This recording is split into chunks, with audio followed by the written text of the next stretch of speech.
Ça peut bloquer pendant des heures. Et puis, on avance tout d'un coup. Là-bas devant, le premier de la file a dû trouver son coin de plage.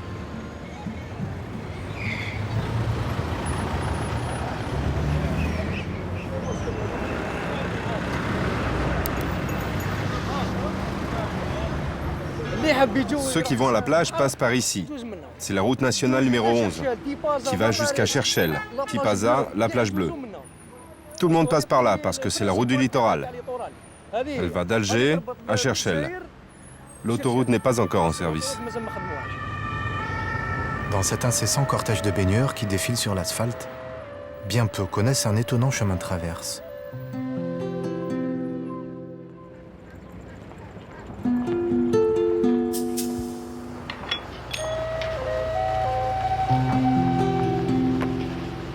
Soyez les bienvenus. Marhaba. La route mène tout droit chez Mustapha. Une petite plage privée sous une pinède. Il faut la mettre là. La grille ne s'ouvre que pour les habitués Ça va. et les familles. Ça va. Soyez la bienvenue. En Algérie, la sécurité et la tranquillité sont des privilèges. Attention. Pourtant, ce n'est ni un endroit à la mode, ni un repère jet-set, juste un coin tranquille pour piquer une tête. Tout commence sur le parking ici, on ne ferme pas sa voiture à clé. Certaines familles dépensent sans hésiter près de 10 € pour passer la journée. Une sacrée somme pour s'offrir ce qu'elles ne trouvent plus ailleurs.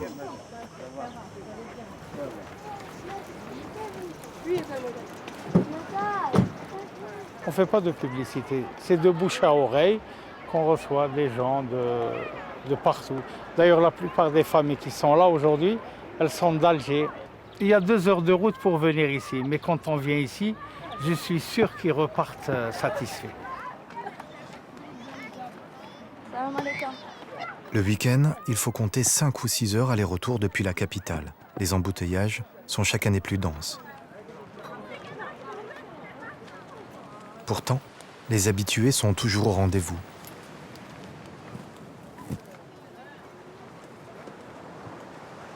On vient de Blida rester quelques jours pour venir un peu se soulager du stress de l'année ici. Ailleurs, il y a trop de monde. Trop de monde. On aurait bien aimé qu'il y ait 3-4 coins comme celui-là, mais malheureusement, il n'y en a qu'un seul, oui. C'est un endroit qu'on conseillerait rien qu'à une sphère d'amis bien réduite, bien restreinte, pour qu'on ne soit pas dérangé pour autant. Pour essayer de sauvegarder cette tranquillité le plus longtemps possible, sans vouloir offenser certains.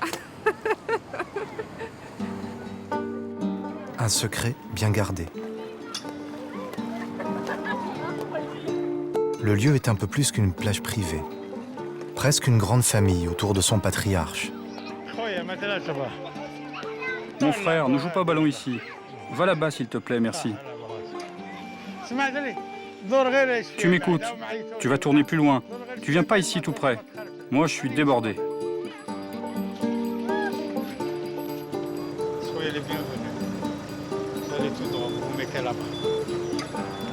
Tout droit.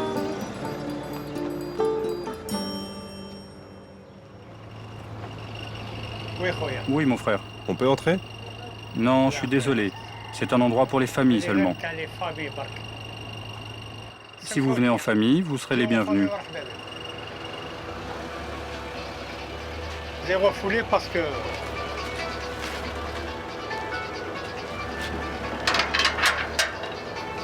Pourquoi? Je les ai refoulés parce que c'est des gens que je ne connais pas. Ils viennent de la ville de Chlef, à 200 km. Et puis en même temps, c'est des jeunes. Ils ne sont pas accompagnés par eux. Oui, mon frère, j'écoute. Mustapha est chez lui. Il a édicté ses propres règles. Les jeunes hommes non accompagnés trouvent porte close. À tour de rôle, des gardiens surveillent la plage. L'endroit est très convoité par la route et par les rochers.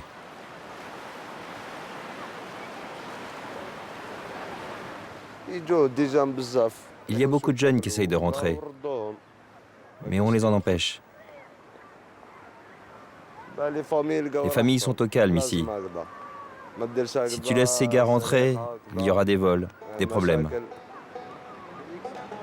Le règlement, mais surtout la sélection à l'entrée, c'est un bol d'oxygène pour les femmes et les jeunes filles.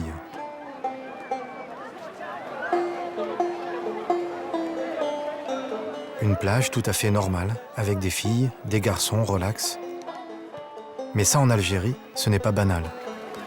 Dans les autres plages, il y a beaucoup de garçons. Voilà, ils nous agressent. Voilà, avec, il y a le regard, les paroles. Ils restent assis et dès que tu vas nager, ils rappliquent tous autour de toi et te collent. Voilà. On dirait que c'est pas grave. Voilà, ici au moins t'es plus tranquille. Genre il n'y a personne qui s'approche. Genre ça va, on se semble plus en sécurité et tout. En plus on se connaît, alors il n'y a pas de problème ici. Du coup, les filles se chauffent au soleil comme elles l'entendent.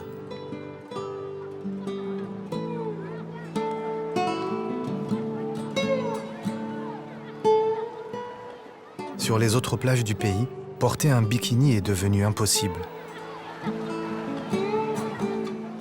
Non, ça ne nous gêne pas de voir des personnes en maillot ou en 2 pièces. Enfin, chacun fait ce qu'il veut. Voilà. Moi, ça ne me gêne pas de voir des gens, chacun. Moi, je pratique mon islam et je ne me mets pas en maillot. Et les autres, Chacun est libre. Chacun est libre de vivre à sa manière. Chacun Chacun est libre de vivre à sa manière. Voilà. À quelques kilomètres, c'est un autre monde.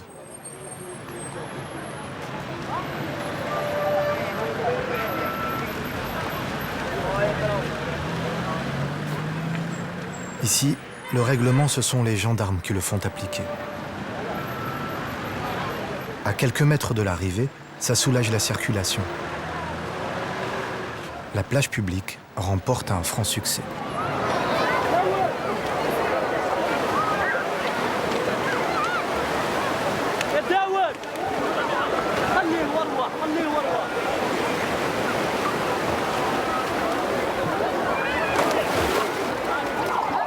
C'est comme ça tout l'été. Les foules sont même plus nombreuses chaque année. Il n'y a pas assez de plages surveillées et relativement propres dans le pays, alors on se tasse aux mêmes adresses.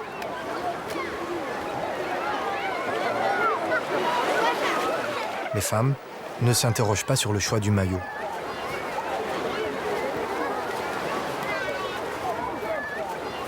Sur le sable, Amine tient une concession de parasol. Les premiers rangs sont réservés aux familles.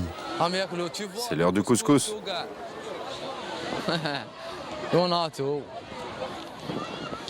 Voilà, les jeunes, on les installe derrière.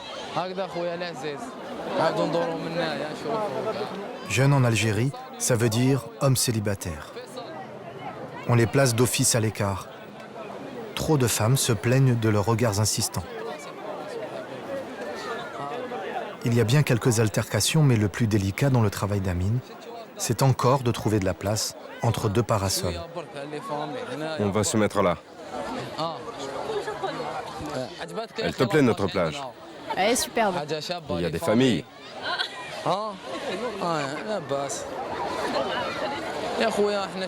Les Algériens, c'est pas des gens faciles.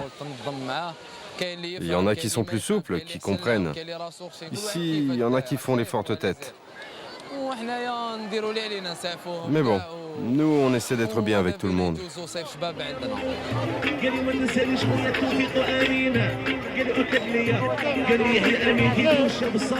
Dans cette foule immense, les seuls à trouver leur compte avec les loueurs de parasols, ce sont les vendeurs de thé et les pickpockets. Malgré la surveillance, les baigneurs doivent toujours garder un œil sur leurs affaires.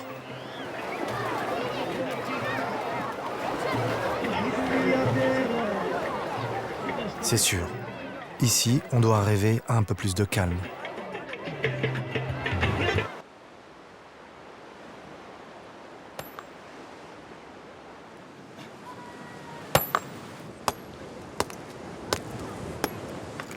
Je suis en train de nettoyer la plage Et puis en même temps, je suis en train de tailler la pierre pour que je puisse construire avec. Mustapha perpétue les gestes d'autrefois pour bâtir son projet. La petite plage est une ancienne carrière romaine où baignent encore des commandes inachevées. Il a hérité de ce bout de terrain pour le transformer en petite étape touristique. Un rêve longuement mûri en traversant les mers du monde. J'ai fait mes études dans une académie navale. J'ai fait la mer Noire, la Baltique, la Caspienne, la mer d'Azov, la mer de... Pas mal de... J'étais navigant. Et une fois avoir pris ma retraite, j'ai toujours aimé investir, travailler dans le tourisme. C'est ce que je suis en train de faire actuellement. Toutes mes économies sont là. Mais les banques ne nous ont pas subventionnés, ne nous ont pas aidés. Son chantier a démarré il y a 20 ans.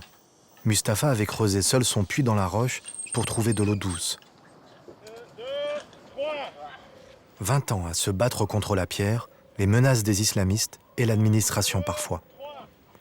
Avec ses enfants, Mustapha veut juste ouvrir quelques chambres et une auberge.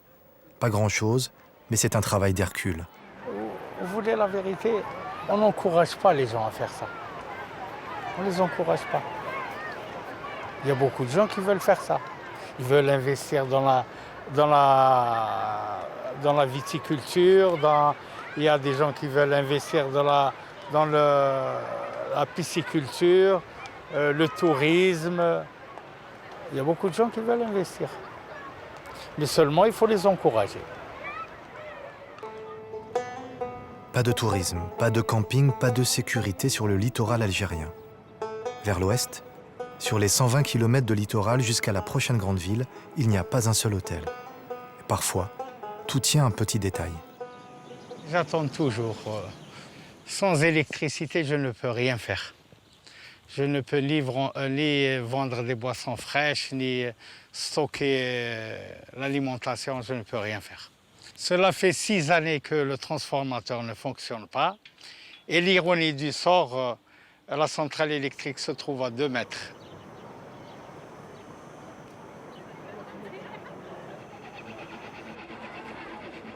Il y a une éternité, Mustapha a reçu l'électricité pendant une semaine. Depuis, il attend le dépannage de la ligne. Votre correspondant ne répond pas. Veuillez réessayer. Pour faire tourner la boutique, il loue le parking et le barbecue.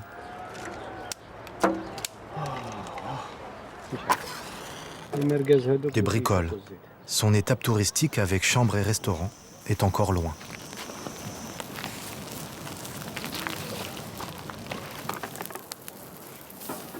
Ils ne m'ont pas encore programmé.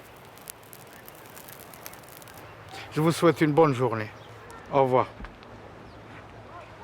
Il faut attendre la semaine prochaine. Si j'avais de l'électricité, je pourrais au moins organiser quelque chose. Je pourrais travailler. Je pourrais faire des soirées durant le ramadan. On est à la merci de...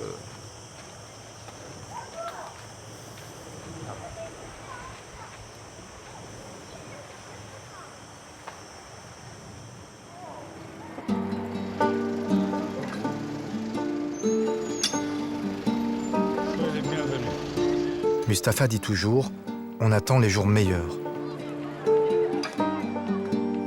Pour les clients de la plage, les jours meilleurs, ce sont ceux qu'ils passent ici.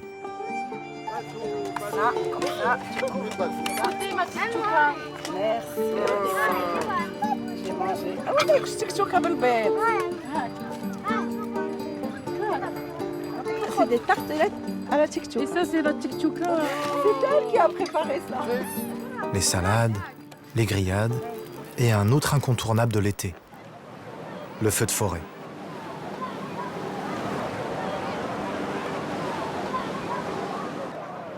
On est loin, mais c'est malheureux de voir toute une forêt disparaître du jour au lendemain. C'est malheureux.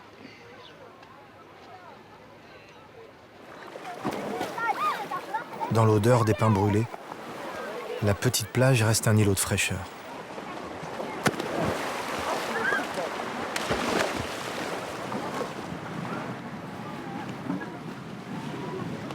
Les familles prennent leurs habitudes. On les retrouve à la même place sur le rocher. La plage a ses personnages, ses visages familiers. Et tout devient léger. Viens. Viens. Bon, ben reste. Bilal. C'est vrai, tu as le teint brésilien. Ne dis pas non. Le Brésilien, il a le charme. Je sais pas, il est très le teint brun. Je sais pas. J'aime pas les blancs.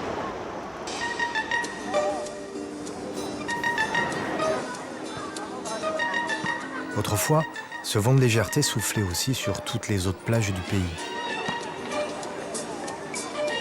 C'est un peu la musique Julio qui nous rappelle les années 70. Il y avait du poisson, il y avait le calme. Les années 70, on pouvait aller dans n'importe quelle plage, on était en paix. On avait la paix. Il n'y avait pas beaucoup de monde sur les plages, premièrement. Il y avait peu de gens qui fréquentaient les plages aussi. Et là, c'est malheureux. On ne voit pas beaucoup de femmes en maillot. Ça, c'est... Il faut choisir des plages pour aller, surtout en Algérie, hein. C'est affreux. Et là, on se retrouve, on est bien, on est calme.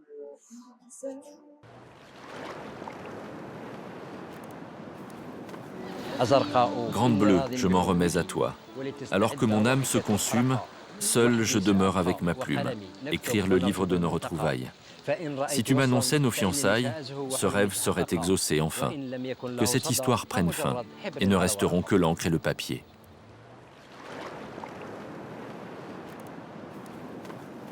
Le poète, c'est Kamel. Pas vraiment un habitué, plutôt un habitant de la plage. Il aide à la nettoyer tous les matins, avant de rejoindre son rocher. Moi, je n'ai rien. Je suis comme un grain de sable sur cette plage du Veau-Marin. J'aime la mer. Je suis toujours ici. Je ramasse des coquillages et je confectionne des roses de mer. Parfois, on s'y intéresse. On vient m'en acheter une. Sinon, je rends service. On me connaît ici. On me demande de régler un parasol ou un coup de main.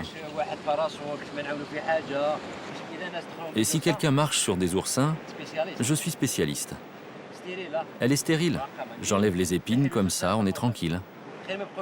Et c'est gratuit.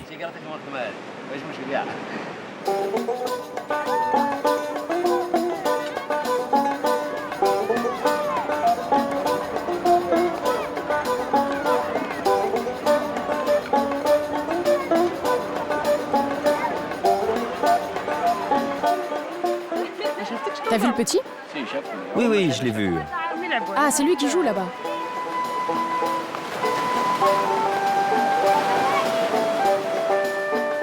La journée avait bien démarré. Kamel avait improvisé un poème sur les rochers. Et puis, la nouvelle. Comme un coup de massue sur les épaules de Mustapha. La compagnie d'électricité lui demande maintenant de régler 15 000 € d'amende pour des factures impayées. En arrivant, j'ai trouvé une lettre d'un huissier de justice me signifiant que je dois payer. Malgré que le courant n'existe pas, malgré que le compteur est à l'arrêt, malgré que... et je dois payer. Voilà. Regardez. Je dois me présenter au tribunal le 27 septembre pour une audience. Et ça, c'est la lettre de l'huissier de justice. Voilà.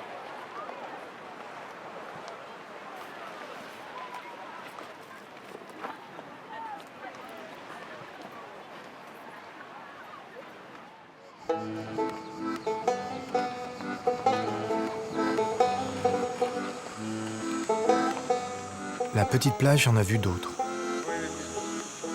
Soyez les bienvenus. Madame, soyez les bienvenus. Plutôt tranquille, Mustapha. Il attend les jours meilleurs.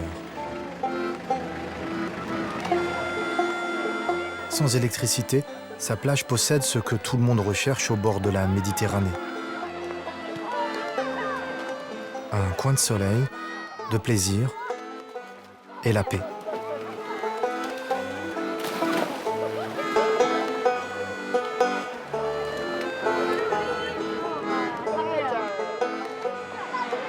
Ils n'en ont jamais assez. Ah, ça c'est sûr. 3 mois à la plage et ils n'en ont pas assez.